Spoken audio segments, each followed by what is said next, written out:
Bueno, muy bien. Buenas noches de nuevo a todos. Es la tercera.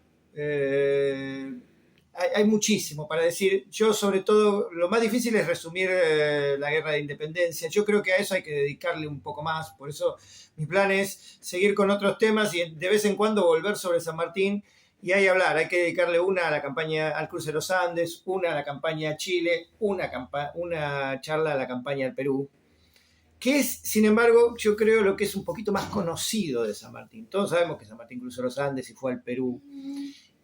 Con lo cual, dado el tiempo que me quiero poner, de 50 minutos más o menos, yo prefiero encararme más con los últimos años de la vida de San Martín, que no sé si mucha gente los conoce. Yo lo había dejado en la última charla yendo al Perú. Habiendo logrado triunfar en Chile, armar una flota, que dijimos de la nada, y yéndose al Perú, a llevar la revolución al corazón del centro realista. Esto es en el año 1820, estamos ubicados en 1820. La campaña al Perú, primero, se hace solo bajo bandera chilena. San Martín tiene el apoyo del gobierno de Chile, de su gran amigo, el general O'Higgins. No tiene apoyo en la Argentina. La Argentina de 1820 es una Argentina extremadamente convulsionada políticamente. Recordemos, es el año en que el gobierno nacional, el primer gobierno nacional estable, el de los directores supremos, el del último director supremo, Rondó, cae. Cae derrotado por los caudillos federales del interior. Con lo cual, la Argentina ni siquiera tiene gobierno nacional. Lo que hoy llamamos Argentina, en la década de 1820 se va a empezar a llamar Argentina.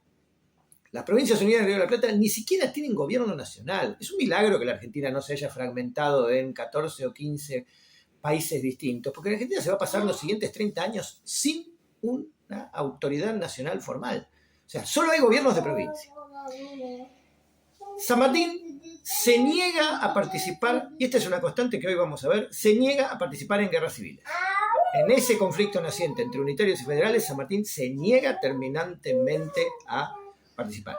El director supremo, el último director supremo desde Buenos Aires, José Rondó, lo llama, le ordena que traiga el ejército de los Andes desde Chile.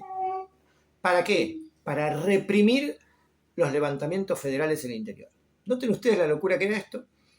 A San Martín le ordenan abandonar la guerra de independencia, no hacer la campaña al Perú y venirse a pelear una guerra civil. San Martín desobedece y se va al Perú. Esto, como yo creo que dije al final de la charla anterior, lo convierte, sobre todo aquí en Buenos Aires, en mala palabra. San Martín era un rebelde, San Martín era un tipo que no había defendido al gobierno nacional. San Martín no quiere participar en guerras civiles.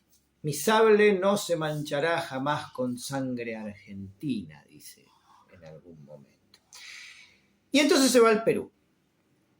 Se va al Perú no sin antes tener que armar, como dijimos, una flota. Ven, ahí tendría que dedicarle una charla de cómo se armó esa flota, cómo consiguió a Lord Cochrane, un gran marino, para que se la conduzca, cómo consiguieron los barcos. No puedo detenerme hoy en eso. San Martín se va al Perú, San Martín lleva la revolución al centro neurálgico del poder realista en América, que es el Perú. Llega a tomar Lima y a proclamar la independencia del Perú el 28 de julio de 1821. Pero la verdad es que la campaña en el Perú a nivel militar no va bien para los patriotas. No va bien para el ejército de San Martín. No, el San Martín que está en el Perú es un San Martín que, si me permiten una opinión personal, para mí es un San Martín que ya está cansado, que está desencantado, sobre todo por la falta de apoyo en la Argentina. En el Perú desconfía de todo el mundo. En el Perú casi todos habían sido realistas y ahora muchos se la daban de patriotas y San Martín básicamente desconfía de todo el mundo. Por eso tiene que tomar el gobierno. En Chile, él no había tenido que tomar el gobierno, pues tenía un hombre de confianza, que era el general O'Higgins.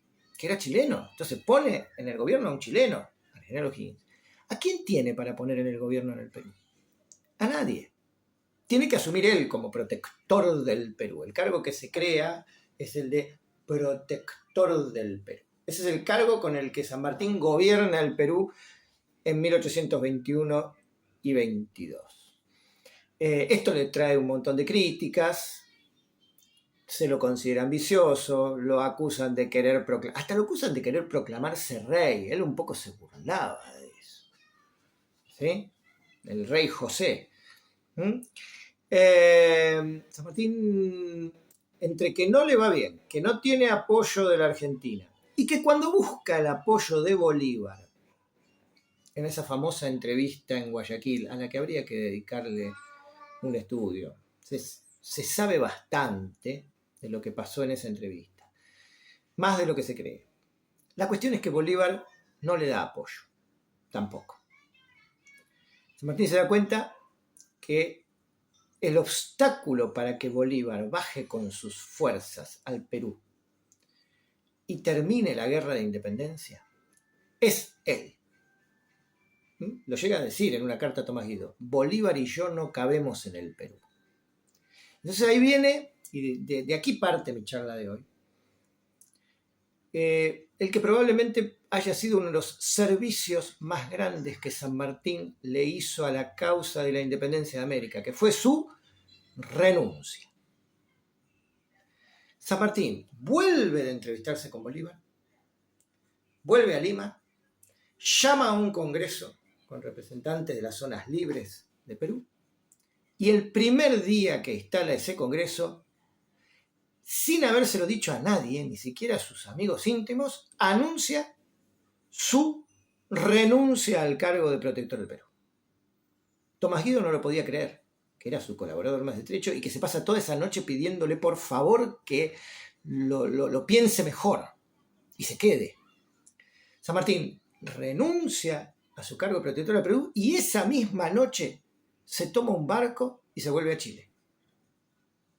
En aquel momento nadie lo entendió. Pensaron que era un cobarde, pensaron que abandonaba todo. Lo que pasó fue lo que San Martín esperaba y lo que San Martín le dijo a varios, entre ellos a Tomás Guido, que iba a pasar. Yéndose San Martín, el Perú se transformó en un caos y terminaron todos llamando a Bolívar.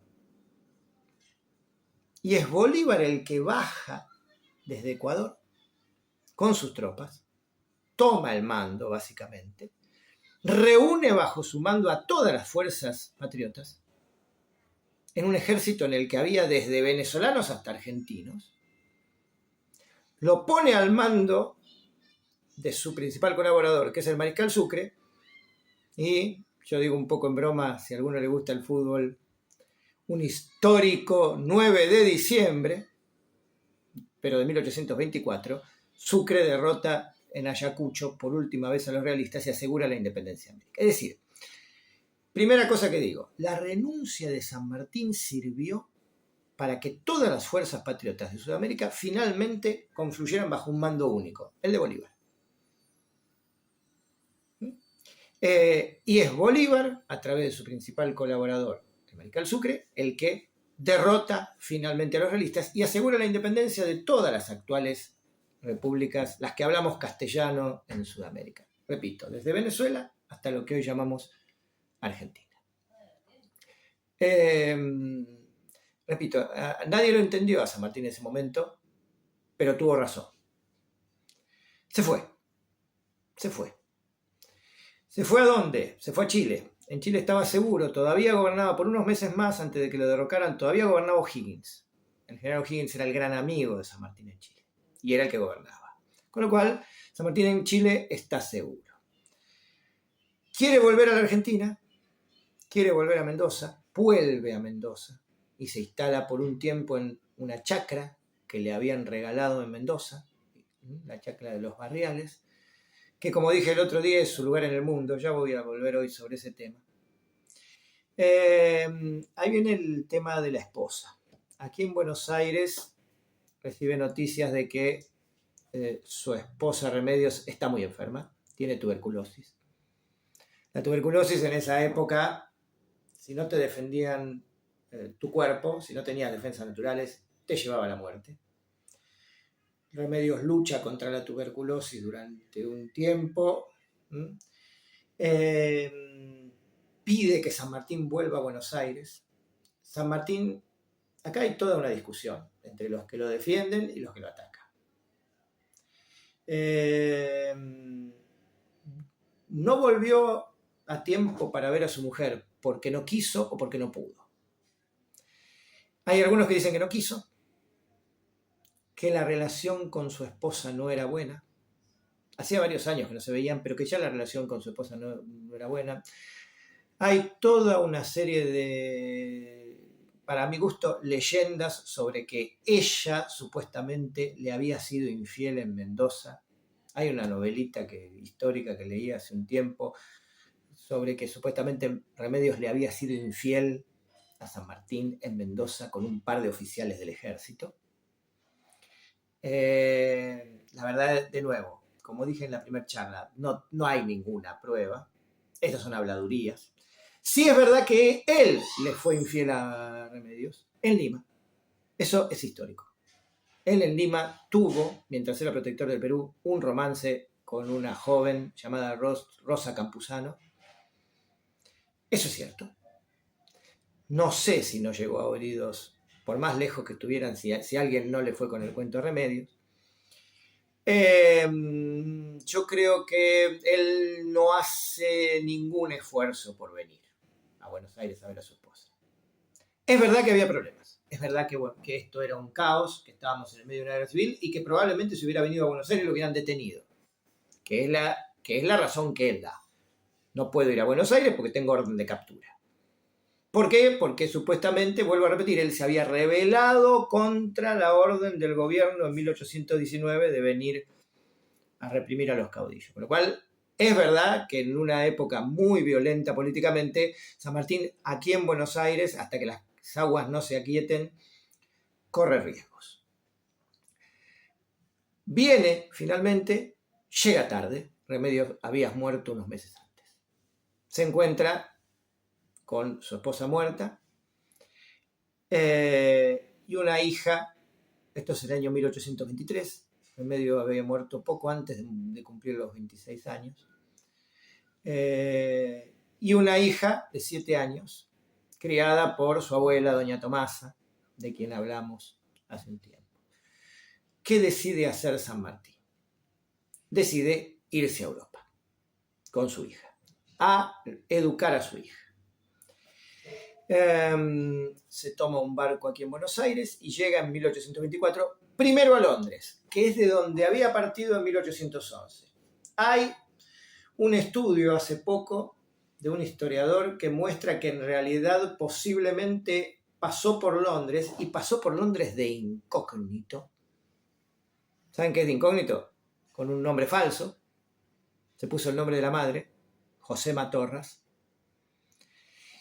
Y es muy probable que haya hecho en Londres una gestión ante el gobierno inglés para lograr el reconocimiento del gobierno británico a las nuevas repúblicas que se habían independizado en América Española.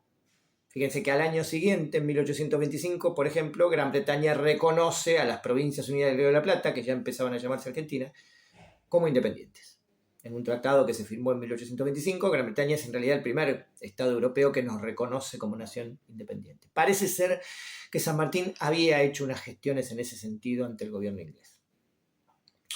Pero no se queda mucho en Londres. Se va con su hija a Bélgica. Siempre se dice San Martín se fue a Francia. No. San Martín entre 1824 y 1830 va a estar en Bélgica, en Bruselas. ¿Sí? Ahí básicamente se ocupa de la educación de Mercedes. De hecho, en 1825 redacta, ustedes seguramente en la escuela lo deben haber escuchado, las máximas para mi hija. Yo ya lo anticipé, digo algo siempre respecto de las máximas, ¿sí?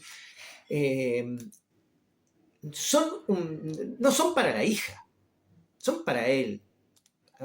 Yo quiero leerles si ustedes me permiten, muy brevemente, algunas de las máximas. ¿Qué es lo que San Martín dice en las máximas?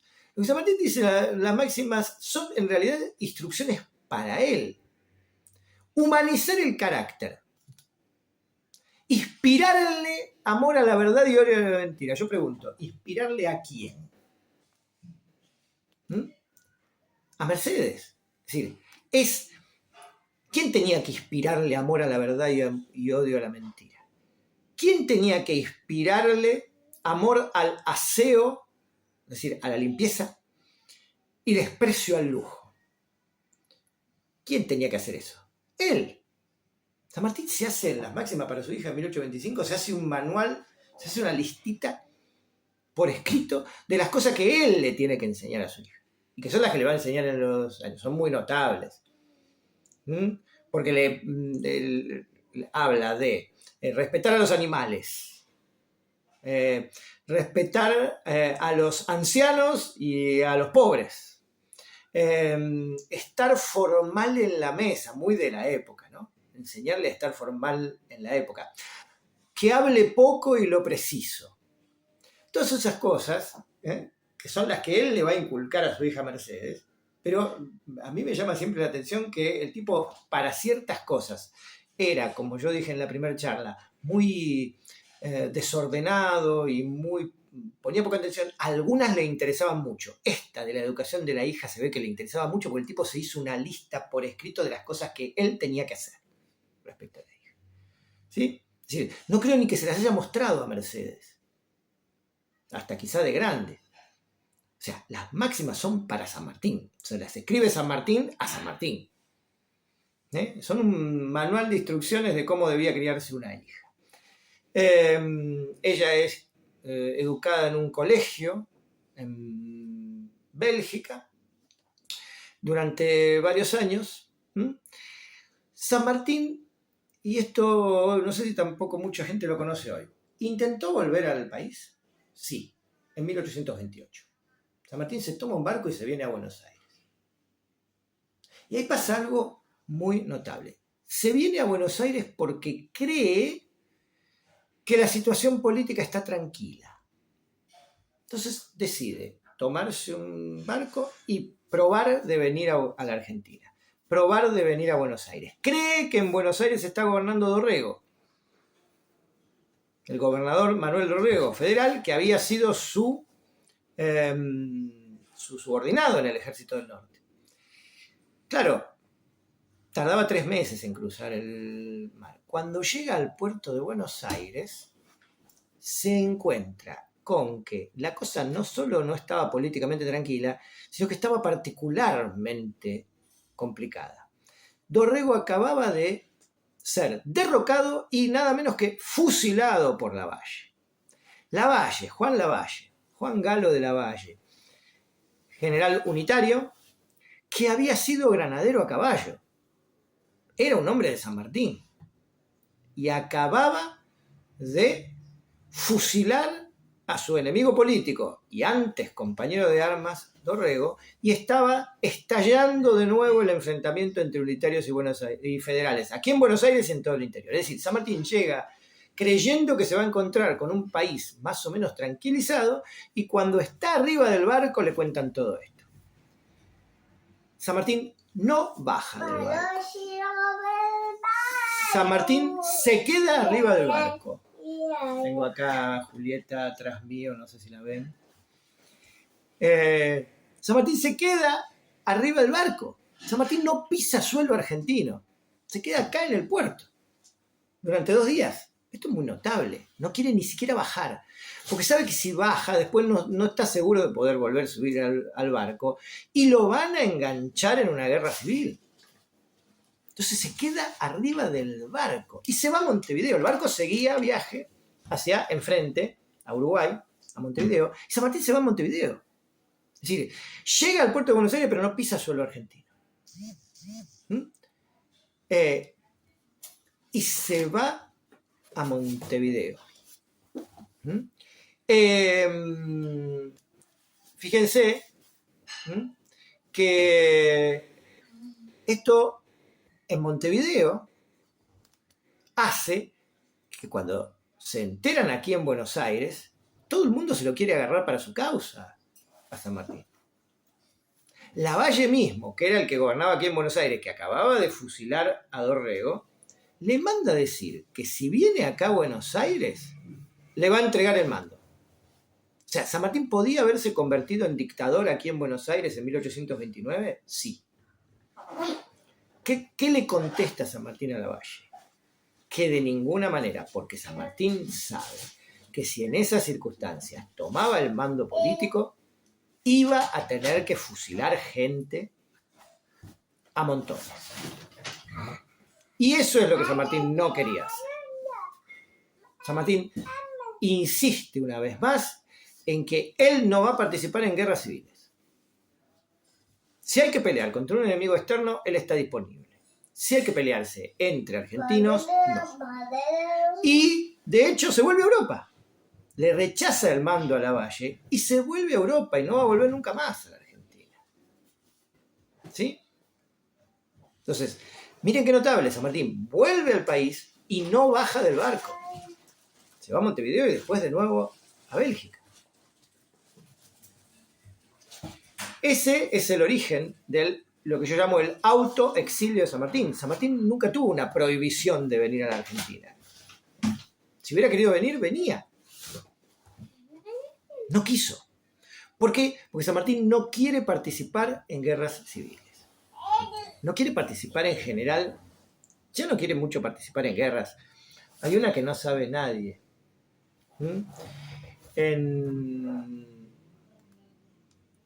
En 1829, perdón, en 1830, le ofrece, Bélgica era parte de Holanda, ¿sí? En 1830 los belgas se rebelan contra los holandeses y se van a terminar independizando y armando el reino de Bélgica. Poca gente sabe que le ofrecieron a San Martín ser el comandante de las tropas belgas. San Martín podía haber sido el libertador de Bélgica. Y no quiso. ¿Está? Porque ya no estaba para esas cosas. No solo no quiso, sino que se fue de Bélgica y se fue a Francia. Ahí es cuando San Martín, en 1830, se instala en Francia. Se instala en un lugar en las afueras de París que se llama Grand Bourg. Se compra una casa. ¿Cómo se compra una casa? Se compra una casa básicamente con una ayuda económica inesperada, que es la de don Alejandro Aguado. ¿Sí? Aguado es ¿quién era Alejandro Aguado? Alejandro Aguado era un antiguo militar español que había sido compañero de armas de San Martín y que después se había dedicado a los negocios. El tipo era una luz para los negocios. Aguado era un banquero, empresario, vivía en Francia, era español pero vivía en Francia, se había encargado de todos los negocios de Fernando VII en Francia, empréstitos del gobierno español de Fernando VII en Francia. Fernando VII lo terminó nombrando marqués de las Marismas de Guadalquivir. Aguado era uno de los tipos más ricos de Francia. Y se hace amigo de San Martín.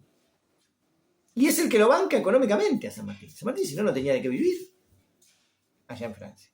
De hecho, esa era una de las razones por las cuales había intentado venirse a Argentina, porque no estaba bien económicamente. Y ahí se reencuentra con Aguado, se vuelven a ser amigos, y Aguado le pide que lo ayude. De hecho, cuando Aguado muera, San Martín se va a convertir en el tutor de sus hijos, de los hijos de Aguado, y eso a San Martín lo salva económicamente. Ese es el primer golpe de suerte que tiene San Martín en Francia. Es el apoyo de Aguado. El segundo es en 1832. Se enferman él y su hija de cólera. El cólera era una enfermedad también mortal. Estuvieron a punto de morir los dos, tanto él como su hija Mercedes. ¿Quién los atiende? Los atiende un médico argentino que estaba dedicado a la diplomacia, era funcionario de la Embajada Argentina en Francia, y era hijo del general Antonio González Balcarce, que había sido muy amigo de San Martín. Se llamaba Mariano Balcarce.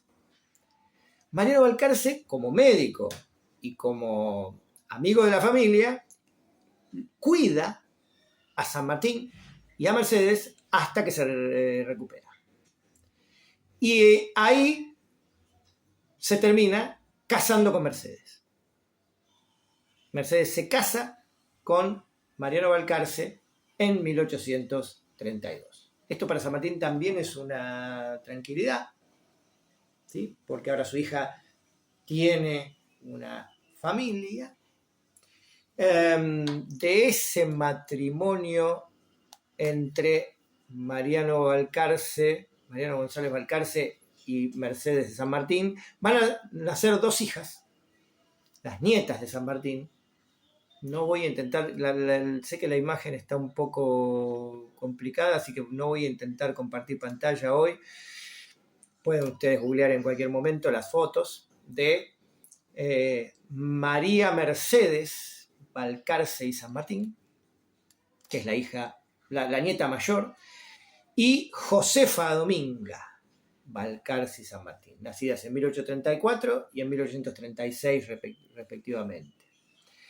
Ya que voy adelantando. San Martín va a tener 2 nietas, pero no va a tener más descendencia. ¿Por qué? Porque la mayor, María Mercedes, muere a los 27 años sin haberse casado, ni tenido hijos.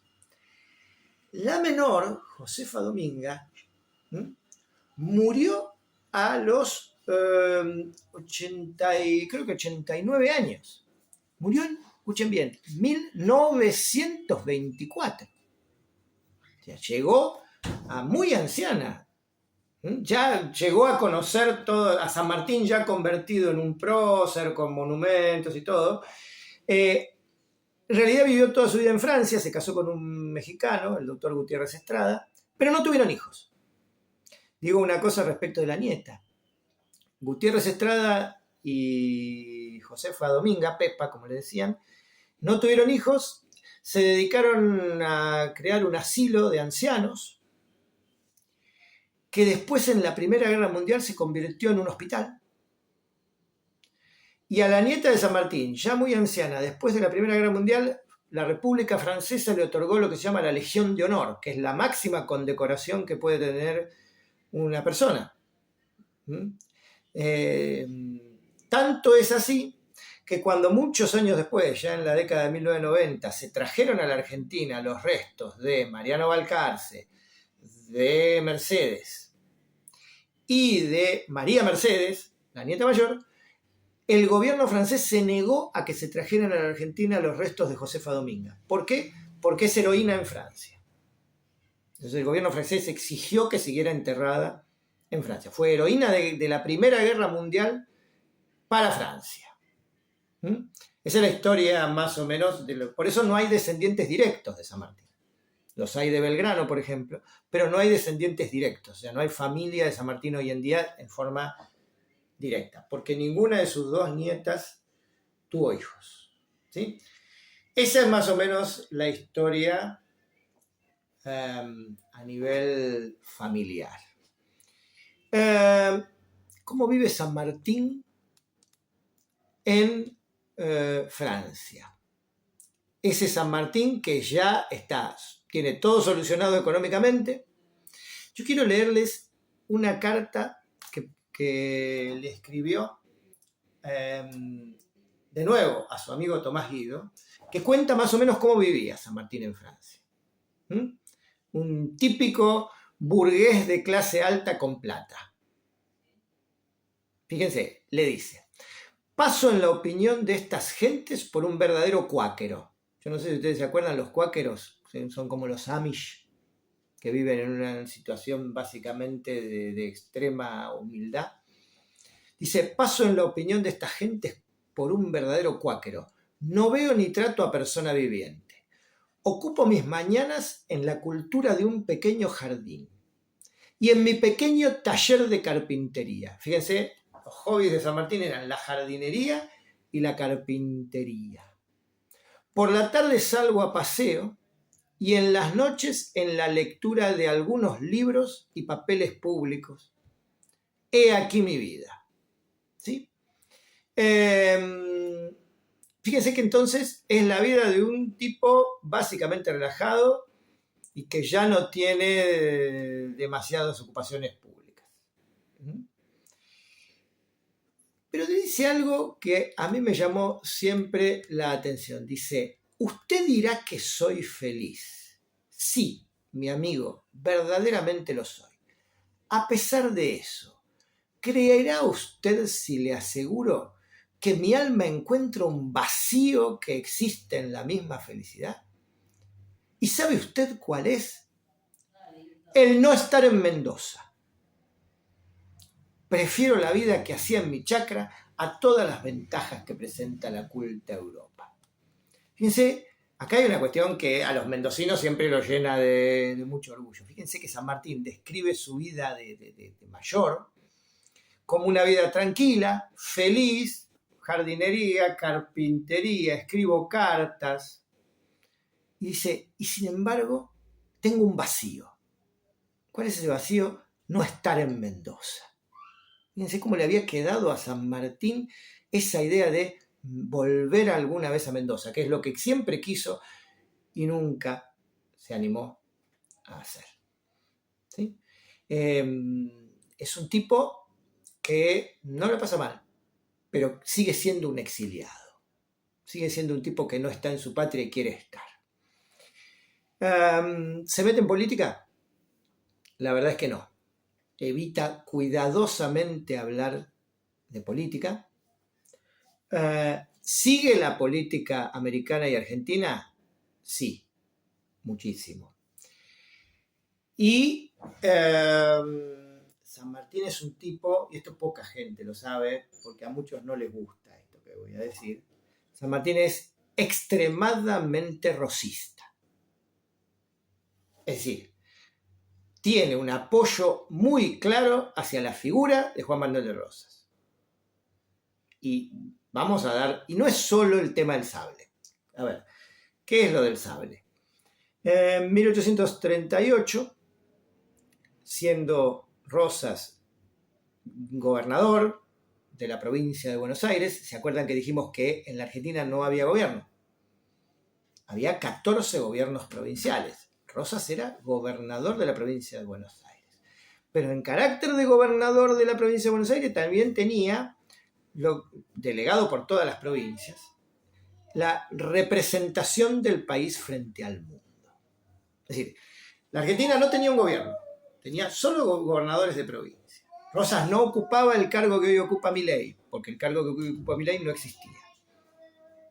Porque no había una constitución, no había un gobierno. Rosas ocupaba el cargo que hoy ocupa Axel Kicillof. O si ustedes quieren, Jorge Macri, porque en esa época la capital y la provincia eran una sola cosa. Pero era el representante de la Confederación Argentina frente a los demás países del mundo. Frente a los demás países del mundo, la Argentina seguía siendo teóricamente un país único. Y su representante era el gobernador Rosas. Aquí en Buenos Aires, Rosas tenía poder dictatorial. Y en la práctica, aunque Rosas no tenía autoridad sobre las demás provincias, en la práctica era el líder del federalismo nacional y todo el mundo lo veía como un jefe político de todo el país. Rosas va a tener varios conflictos externos.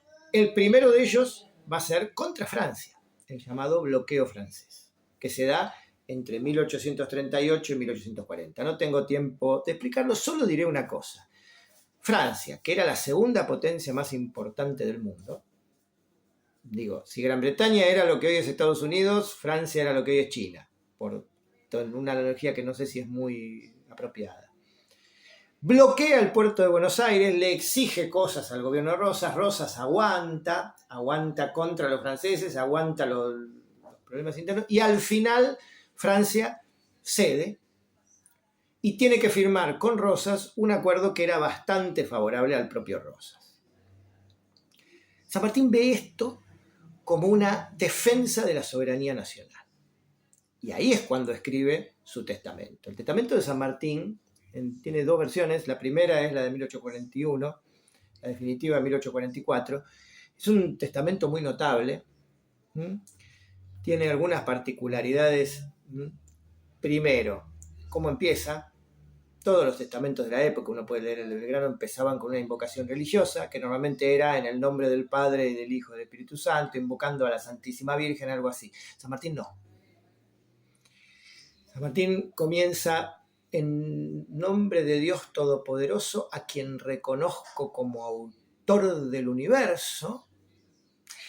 Y muchos han querido, sobre todo lo que hablaba yo el otro día de los masones, han querido ver ahí una idea deísta de San Martín, o sea, no una idea de creo en Dios pero no soy religioso, cosa que probablemente era cierta.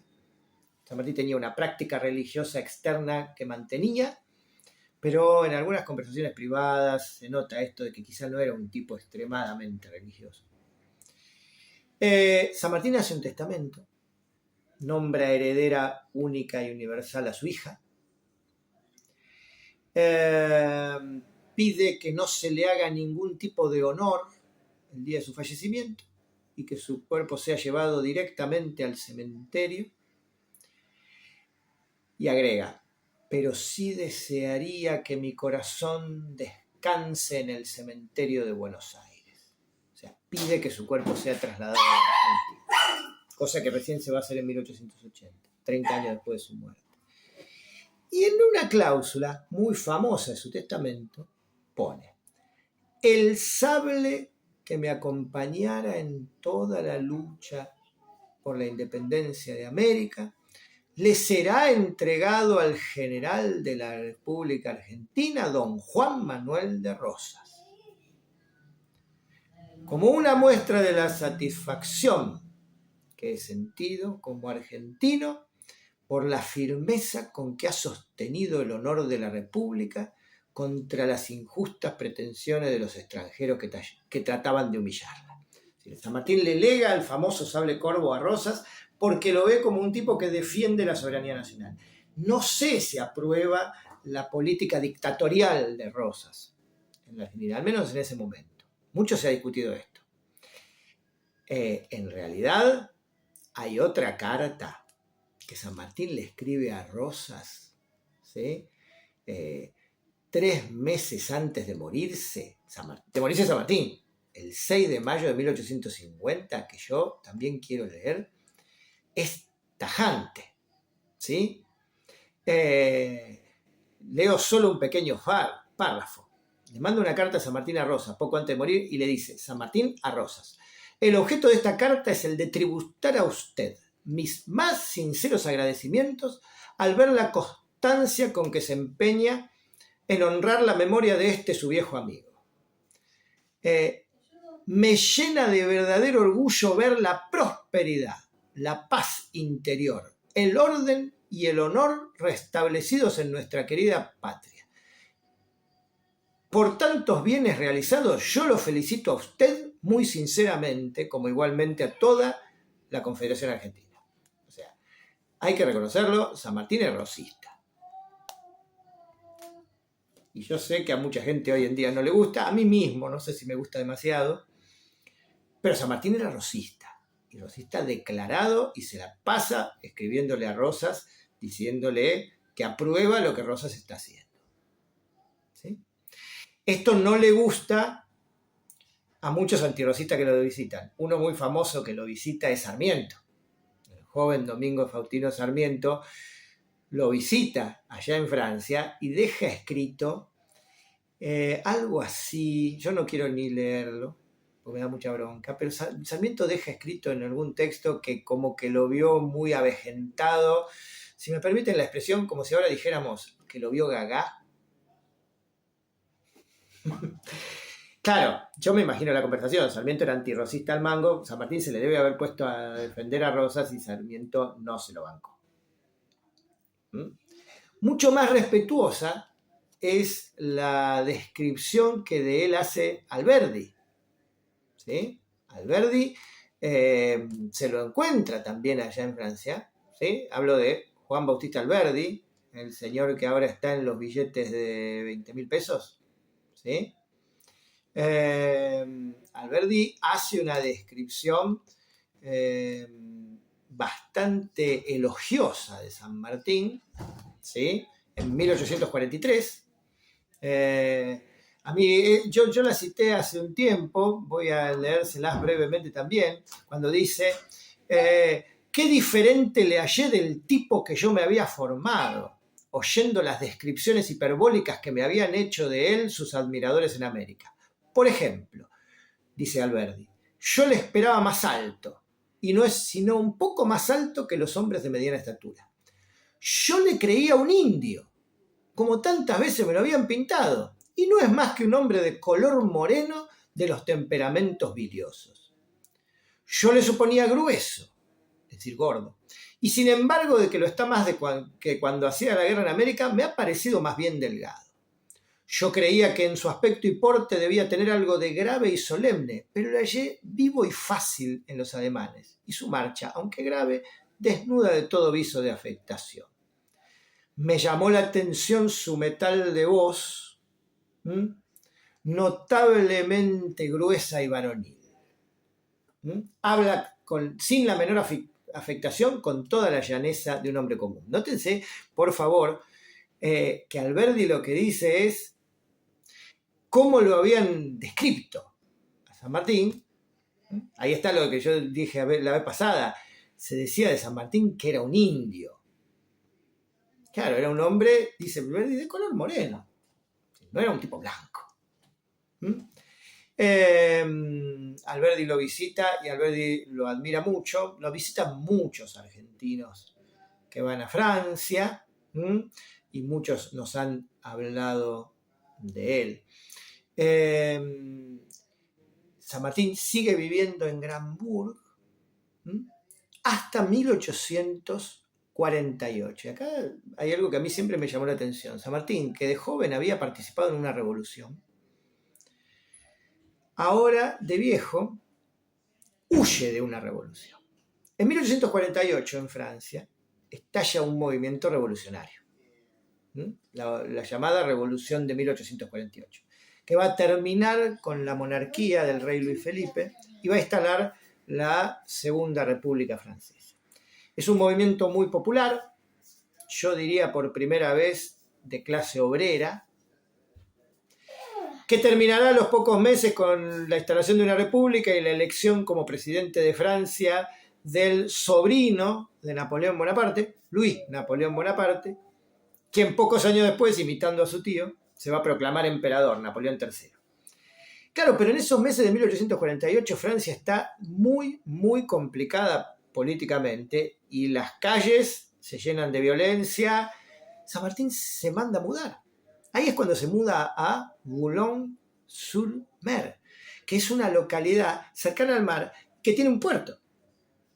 ¿Por qué se muda a Boulogne-sur-Mer él con toda su familia?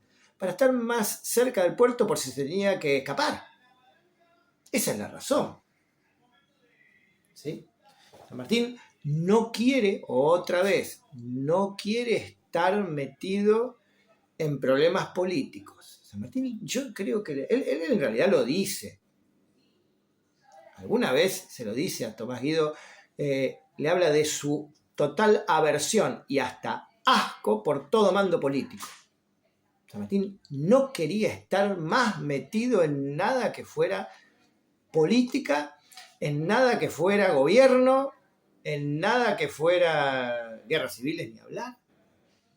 Yo creo que eso, los años de la Guerra de Independencia de San Martín lo habían dejado muy, si me permiten una expresión, traumado con ese tema. ¿Sí? Entonces, por ejemplo, cuando ve líos en las calles, se escapa. ¿Sí? Claro. Me van a permitir, él usa en una carta una expresión, a mí me da un poco de vergüenza, porque el tipo se manda una. En una carta a Tomás Guido le dice que detesta el mando político con el mismo asco con el que una joven odia las caricias de un viejo. así. Esta está fea la comparación. Está así en una carta a San Martín. De San Martín a Tomás Guido. O sea, odio a todo mando político.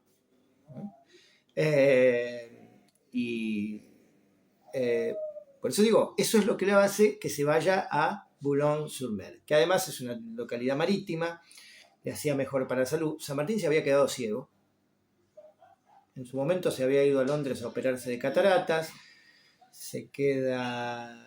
al final se queda ciego, así que los últimos años de su vida San Martín los pasa sin poder ver, se tenía que hacer leer las cosas.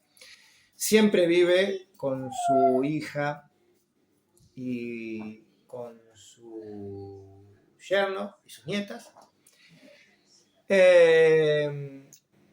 Llegamos finalmente a 1850. San Martín está enfermo. 2 semanas antes de morir hace una última salida a pasear por la playa.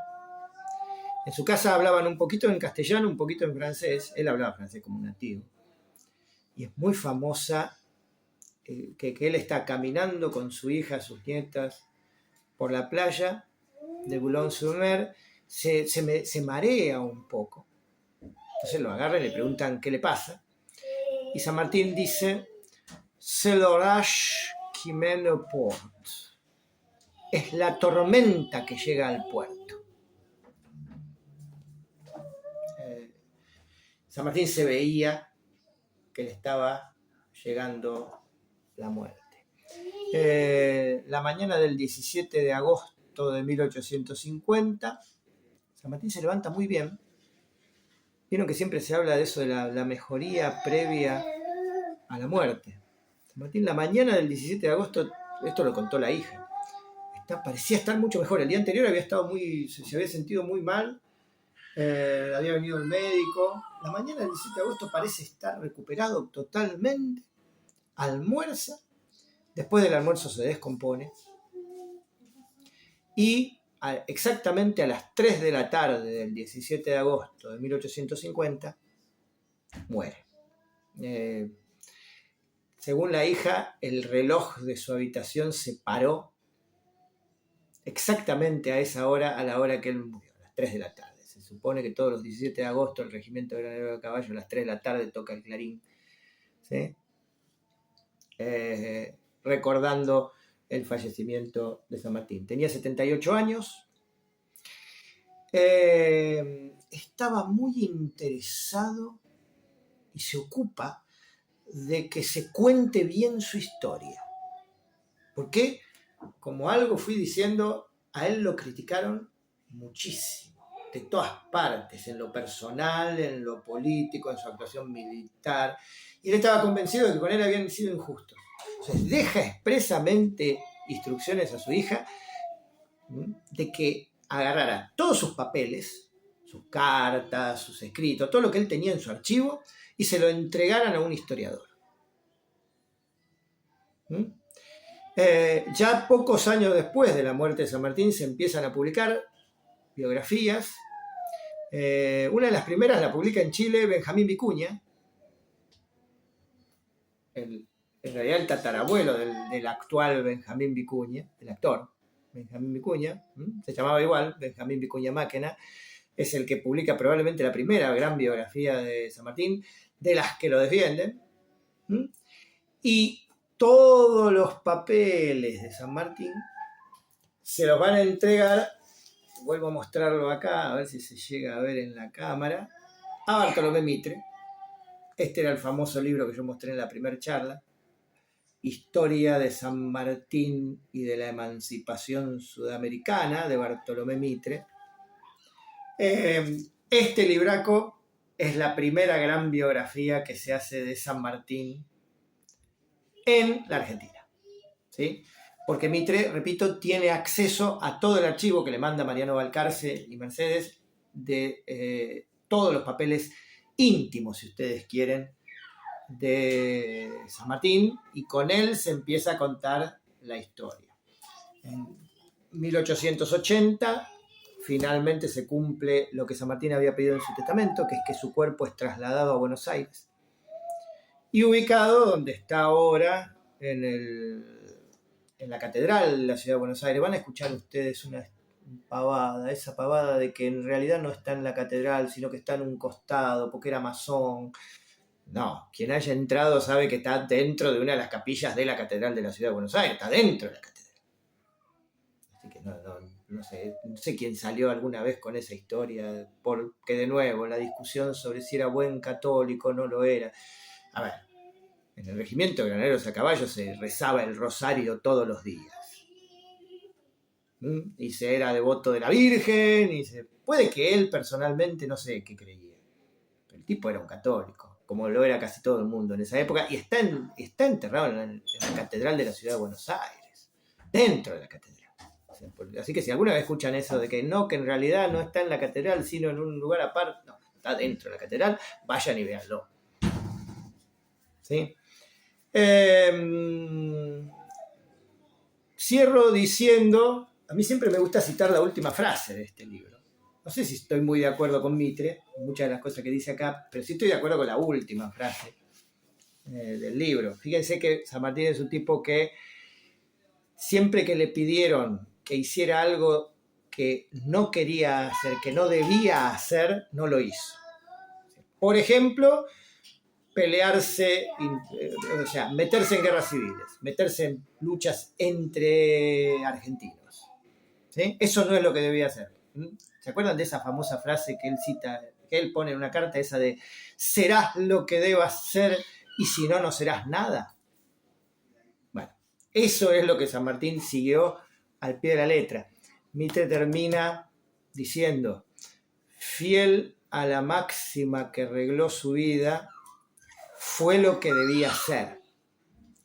Y antes de ser lo que no debía, prefirió no ser nada. Por eso vivirá en la inmortalidad. Yo creo que tiene razón Mitre en eso. Lo que a mí siempre me gustó de San Martín es eso. Piensen en solo lo último. ¿Podía haber venido a la Argentina? Sí. ¿Hubiera tenido problemas con Rosas? No.